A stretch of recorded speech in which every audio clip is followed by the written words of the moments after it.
앵커 5.18을 왜곡한 군의 비공개 조직 511위원회에서 활동한 것으로 확인된 서주석 국방부 차관이 오늘 10일 광주를 찾아가 사과했습니다. 하지만 5.18 단체들은 국방부 5.18 특조위로부터 조사를 받았던 서 차관에게 의혹 규명 차원에서 이 특조위 조사 결과부터 공개하라고 요구했습니다.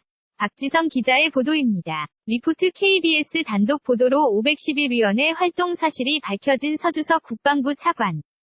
보도 뒤 이틀 만에 511위원회 참여 경위 등이 담긴 사과문을 발표했습니다.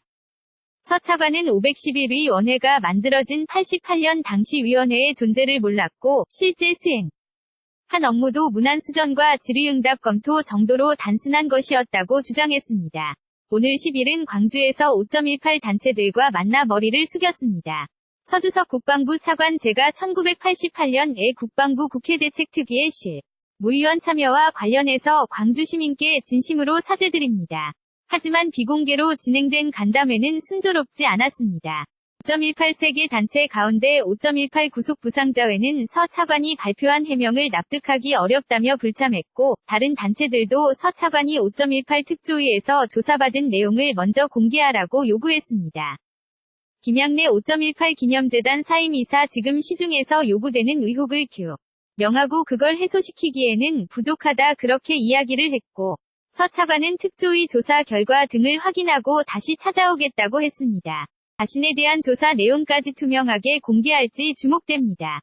KBS 뉴스 박지성입니다. 앵커 5.18을 왜곡한 군의 비공개 조직 511위원회에서 활동한 것으로 확인된 서주석 국방부 차관이 오늘 10일 광주를 찾아가 사과했습니다. 하지만 5.18 단체들은 국방부 5.18 특조위로부터 조사를 받았던 서 차관에게 의혹 규명 차원에서 이 특조위 조사 결과부터 공개하라고 요구했습니다. 박지성 기자의 보도입니다. 리포트 KBS 단독 보도로 511위원회 활동 사실이 밝혀진 서주석 국방부 차관.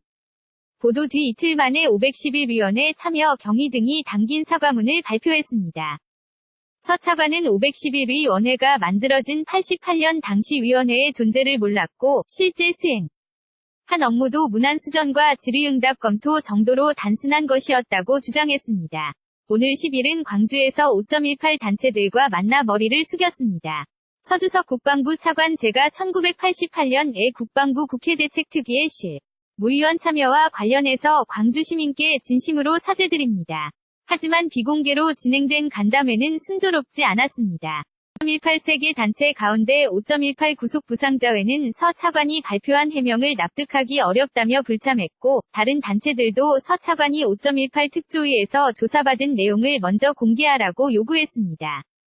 김양래 5.18 기념재단 사임이사 지금 시중에서 요구되는 의혹을 명하고 그걸 해소시키기에는 부족하다 그렇게 이야기를 했고, 서 차관은 특조위 조사 결과 등을 확인하고 다시 찾아오겠다고 했습니다.